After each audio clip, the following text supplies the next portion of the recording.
Just because we are getting older does not mean we have to feel any certain way. I want to walk through 7 habits that may be aging you faster than you think and making you look or feel worse than you need to.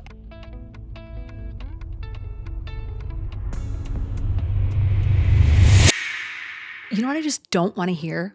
And I don't want to say is like, oh, that's just how I feel because I'm getting older. Or it's just like that because I'm getting older. Like, no. That is not acceptable. Especially, I mean, we're not 95. And if you are, I will let that slide. Okay, my grandmother's 96 years old. If she says, hey, it's because I'm getting older, I will let that slide. When I will not let that slide is if you are 35, 45, 55. I mean, I won't even let my parents say it because it's just like, and they're 70 now, okay? Just because we are getting older does not mean we have to feel any certain way. Does it mean we need to probably approach certain things differently? Does it mean we need a little bit more TLC? Yes. And I'm not saying we shouldn't treat that, but I don't ever want to just accept the fact that like, I'm just tired all the time because I'm getting older. Like, absolutely not. There's so many things we can do. And it's estimated that 50% of aging is, and I think this is like varies all the time, 50% of aging is genetic, 50% is environmental. There's so much that we can do to take care of ourselves so that we can look and feel our best for years and years to come. Daily habits are everything and they don't have to be complicated. So I want to walk through 7 habits that may be aging you faster than you think and making you look or feel worse than you need to. And the good thing is that we can treat all of them. If you're new here, I'm Jordan Harper, board certified nurse practitioner, founder and CEO of Barefaced, a results-driven skincare line rooted around the philosophy, less but better. I'm almost 40. I have 4 kids. I cover things about skincare, running a business, and also just overall wellness and how to look and feel your best, because I'm not going to accept that like aging is going to be a bad thing. No, we are blessed to be able to age.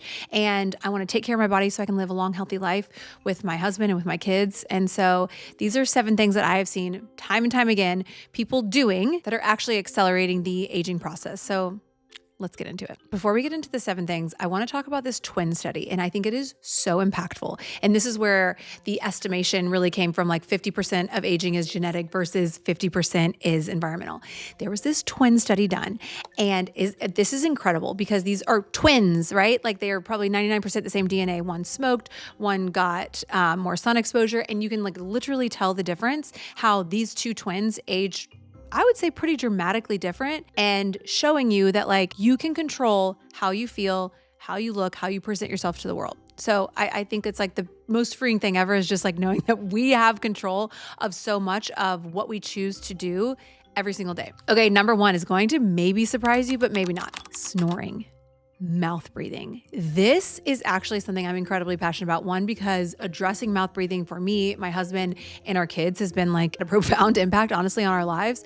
And if you are noticing snoring, or if someone tells you you snore, or if you wake up and your mouth is dry, your throat is dry, dark circles, you may be a mouth breather, and it might not just be at night. A simple way to treat this at night is with mouth tape. My husband wears mouth tape. My kids my older 2 kids wear mouth tape. I use this mouth tape because I don't want to cover my whole mouth, but I just use this. The other stuff was like really drying to my lips, and so I just stopped liking it. But basically, it's not just about mouth breathing while you're sleeping. Yes, you should be addressing that because you're sleeping and you can just tape your mouth up.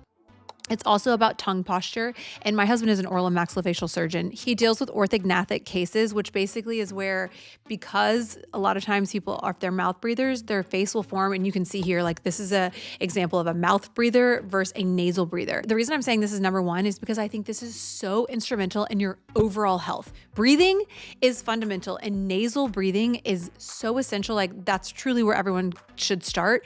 And if you walk around the airport, you will see how many people are carrying CPAP machines. That is a problem. Under the age of 12 is really important to address it with kids then, because you still have the chance to like affect the form of their face. So like expansion of the mouth, teaching them how to have proper tongue placement, myofunctional therapy. Anyways, I could go on and on. This is so important in your overall health, and addressing this as early as possible is better, but it's truly never too late to learn how to breathe properly. I feel like I didn't learn how to have proper tongue posture until last year, 2 years ago. Okay, look at this. So look, the tongue should be like this. So do this noise, do this thing. If you look at my face from the side, your tongue should be sticking almost to the roof of your mouth. The tongue is like the retainer for the teeth. So you shouldn't be like sitting here like this. The tongue should be always at rest, should be. And you can even notice some people have really dramatic ones where you'll just see the more sharpness of the jaw because this tongue shouldn't be just hanging out like this. You know, it should be, they call it mewing. You can practice it, but I feel like now I do it naturally, but it does take a little bit of practice. Mouth breathing, just look into it. Like you would be shocked how many people are mouth breathing. You'll just notice it when people are just sitting there. I do this to my twins all the time. But it's something to address with kids, with adults, and it is going to affect so much of your health that I cannot recommend taking ownership of like proper nasal breathing anymore. So the fix for mouth breathing is one, just awareness. Awareness, like, are you a mouth breather? And if you are, you need to address it. Getting proper tongue placement, sleeping with mouth tape if you need to. And then there's something called myofunctional therapy that they have for kids and adults, very impactful. And then the only other thing I would just look into is allergies, because obviously mouth breathing can make you'll wake up and you'll see maybe more dark circles, but you just want to make sure if you do have allergies, one, if you can't breathe through your nose, that's a big problem. But that's just something to look into if allergens are cause and are forcing you basically to breathe out of your mouth because you can't properly breathe out of your nose. Number 2, this is blood sugar spikes. And I mean, I honestly think that we probably all have this based on our diets and the nutrient gaps. And this typically can be caused from high carb meals, but really it's from not eating balanced meals, right? Because if you're just eating high carb and it's not balanced out with a protein and a fat, like that's going to be a problem. Why should you care about blood sugar spikes? For several reasons. One, it causes glycation. Glycation is going to cause stiffened arteries. It's going to cause stiffened collagen. We don't want that. It's going to cause inflammation. And not only that, you're going to have this skin impact. So all this stuff, like people think that like skincare is the only thing that's going to help the skin. No, like your lifestyle is just as important, if not more so, right? They really go hand in hand. So what you would see on the skin if you have consistent blood sugar spikes is a loss of elasticity, a loss of firmness of the skin, dullness, and then just really accelerated premature skin aging. So none of us want that. The first thing I would do, and like this doesn't mean you have to like go get your glucose checked, and if you haven't gotten regular labs, I would recommend this. But if you're just noticing that you're just kind of like feeling like up and down throughout the day, just being a little bit more cognizant of pairing carbs, protein, fats together. So you're not just having like a heavier sugar or carb intake that's going to then cause this blood sugar spike. Then another way to fix that is walking after meals. There's been research showing that if you walk after a meal, it's going to cause the blood sugar to spike less. And then another tip is starting the day off with protein. And I see so many people starting the day off with like this heavy sugar coffee. Starting the day off with protein is going to be a really great way to like set the tone for the day. I do this by adding like cottage cheese to my eggs. I also add protein powder to my coffee, which I love. It tastes so good. And so it's a really good way to like get protein in at the start of the day to kind of balance you out. Number 3 is something I struggle with a lot, and it is inconsistent sleep habits. This is so hard and I work on it so much, and I actually have made myself better about it because I wear a Whoop, which like kind of tracks how consistent I am with my sleep along with so many other things. One of the reasons why this matters so much is because the release of growth hormone is directly tied to your circadian rhythm. And why do you care? Growth hormone helps to maintain a healthy body structure. It helps with repair. It helps with tissue regeneration. It helps to regulate your metabolism. Like, we got to have our growth hormone on lock. You want a healthy growth hormone release. And obviously that naturally declines as we age. And so like keeping a consistent sleep cycle is going to allow the growth hormone release to be a little bit more predictable. Okay. And if this isn't a little bit more motivation, there's also been studies shown that people who have inconsistent sleep cycles, their brain is showing an estimated 2 years older than someone who does have a consistent sleep cycle, and their body, their biological age is also around 9 months or older than someone who is getting a consistent sleep cycle. So it is going to rapidly accelerate the aging process. And it's so funny because on my Whoop, it'll tell me like if I start to really have an inconsistent sleep, all of a sudden it'll be like, you're aging at 2 times your rate. And sleep, beauty sleep is real. The skin also does repair itself while you sleep. This is why I love retinoids at night.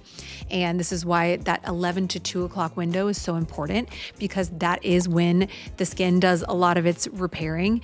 And so as I'm talking to this, I'm like convincing myself even more, like get a consistent sleep cycle, because this is one way to look and feel your best and slow down premature aging for the body as a whole, which I think we all want to do. I noticed that like a lot of people who are not sleeping a lot are also high achievers. They're doing a lot. They're burning the candle at both ends. I'm very guilty of this, especially like being a mom of four. Like I'm like, well, shoot, this is my window where I have to get stuff done. And it's not always predictable for me in the morning because sometimes my kids wake up really early. So I think, oh, I'm going to get an early, work or workout or whatever. And like, that just doesn't always happen because who knows what the night will entail, right? Honestly, like I need these reminders of like how detrimental the lack of sleep and these inconsistent sleep cycles are for our overall health. And I think of like sleep as kind of being like the real luxury now. I think, maybe like 10 years ago, it was like the hustle, the grind, we'll sleep when we're dead. If you rest, you rust, but like that's not true anymore. Like prioritizing sleep is honestly the flex. And so I wear this wearable to like motivate myself to sleep more because I find it like I get competitive with it. I think we're in a new era where it's like, if you can sleep and prioritize sleep, that's the real flex. And I can tell, can't we all? When you are feeling so much sharper, so much better the next day when you actually have good sleep, moms, you feel me. So the fix for this is obviously as much as you can control, getting a more consistent sleep cycle. And what I have found, this is my own personal advice, is like in my mind, I'm like, okay, I'm going to go to bed at 9. And so I typically am like, I'm not going to bed at 9. I'm going to bed like at 10 or 10:30. And so I just have to start my wind down a lot earlier than I think. I think in my mind, I can do everything in such a faster bit of time. Like that's simply not true. But I really start my wind down right when I get home from work around 5. I turn my phone on red light. I put my brick on so it starts at 9 so I'm not tempted to get on my phone. I've done a couple things like habit-wise to set it up so it's a little bit easier for me because I'm kind of like more of a night owl. So I've tried to make there's certain things in my environment a lot easier. So then when it's time to go to sleep, fall asleep, it's like I've already set the tone. Number 4 is pretty basic, but I do think it's something that we still tend to neglect: dehydration. And this is just like, there's so many fun drinks out there. Water, and making sure you're hydrating with, like, I would say, in my opinion, everyone should be having and adding electrolytes to their water. Now, it doesn't mean you need to be like adding a scoop every time. You should be intentional about your hydration, and you can actually maximize your hydration by using electrolytes. My favorite kind is Relight. I've used it for years, and I use the unflavored. Like now I'm so locked into salty water. Like I don't even like regular water, but I'm not adding a scoop every time. I have like a thing of water that I make every day that has like a bunch of different stuff in it. I should actually do a YouTube on this because this is quite interesting. But I also am making sure to add like a little bit of electrolytes to my water. I like to do it like a little bit throughout the day. Obviously from a skin standpoint, like skin barrier health depends on hydration. Supporting it with like proper hydration and adequate hydration is essential to like the skin. Sure. People who are saying they're just drinking like lemon water and look this good, like no. But it also just impacts cellular function. And so being properly hydrated, but like throughout the day, best way I think for me is like I will make sure I'm always having like a warm water, lemon water in the morning before I consume anything else. And I have moments throughout the day, so I'm not just like having a massive intake. And with the electrolytes, I can tell I've done these like different like urine sticks, and you can tell the hydration level. Electrolytes, even if I drink the same amount of water, regular water without electrolytes, like I'm so much more hydrated. I think that's such a great way to get adequate intake. Just make sure the electrolytes don't have a bunch of sugar. I get sent a bunch of different stuff through PR, and so many electrolytes have added sugar, and it's not necessary. Number 5, and I hope you're not making this mistake, but not getting adequate protein in the morning. So I do think this is something you have to be pretty intentional about, because it's, for me, I was eating like eggs, but I've done several other things to like really up my protein, especially as a woman getting close to 40, making sure I try to do around 120 grams of protein a day. So I take my kilograms and I multiply it by 2.2 to get like my protein range. And I try to, break that up throughout the day. But I do recommend, I mentioned earlier, from preventing blood sugar spikes, adequate protein in the morning helps to stabilize your blood sugar. And protein has amino acids for collagen. Collagen is the most abundant protein in the body. Obviously, we're familiar with it for the skin. It's a great way to, support collagen. I also do hydrolyzed collagen as in my coffee too. So I do protein scoop and then hydrolyzed collagen scoop. And I try to get around 20 to 30 grams in the morning to like kick off my day. But I always do my warm water before. Number 6, and this is going to show how crunchy I am, but I do believe this from the bottom of my heart. Not getting enough natural light, especially between the hours of like 7:30 and 9 a.m. And I'm like literally trying to like look at the sun for to kind of like set the circadian rhythm. And there are studies on this. This is like a crunchier thought, but it's like there's studies supporting this. This is going to help with circadian rhythm, and especially if you travel a lot, this is such like a good way to reset if you're going different time zones. I do this and grounding if I'm traveling to help me like acclimate to the different time zone. But we get just way too much artificial light, and this disrupts your circadian rhythm, which is going to cause potentially like sleep challenges. This is why I am obsessed with turning all of the overhead lighting off. I have it off right now, but all of the overhead lighting off after 5 p.m. Like I don't want any of that. I want low lighting. Like you really have to like be intentional about like setting the mood, and you're like also getting your body kind of like slowing down for the day after 5. So light in the morning, very important. And really that window of like 7:30 to 9 a.m., you're kind of like looking at the sun a bit. That's going to help with regulation of your circadian rhythm. There's also this, camp where it's like, well, we shouldn't have to be taking vitamin D because you just need to be out in the sun more. I mean, sure, but like we probably still need to take vitamin D. Like we're an indoor society. So I do still recommend taking 5,000 IUs of vitamin D with K2 every day. I would say the fix for this is 10 to 15 minutes trying to get that like morning light. And sometimes I'm doing this like right after I take my daughter to school. I'm like just staring at the sun. That and grounding. I actually have a grounding mat for my office, but I do try to like touch the earth. Okay. And of course, there are things with skin and skincare that are going to cause accelerated aging, and do not make this mistake. Number 7 is overexfoliation. I love exfoliation, and healthy skin is the balance of exfoliation and hydration. And so the key is the balance. Overexfoliation is going to lead to chronic inflammation of the skin. You know what that's going to cause? Accelerated aging of the skin. Do you know what it's also going to cause? An impaired barrier, damaged skin, which is going to cause a host of other issues. So the way that you would know this is like if your skin is just like really sensitive, increased breakouts, and then over time, that's just going to cause accelerated skin aging. This is where, from a skincare founder perspective, I just say like, let's simplify your routine. There are exfoliants that are totally fine to use daily. We have toning pads. They are daily gentle exfoliant. There are certain exfoliants that you only want to use a couple times a week, but you want to properly exfoliate, and then you want to properly nourish and hydrate the skin. It's a very easy thing to address, but I do feel like it's very easy to live in a constant state of chronic inflammation on the skin. And I see this time and time again where people are constantly having issues with their skin, where they're like, oh, my skin is like constantly dry. It's constantly sensitive.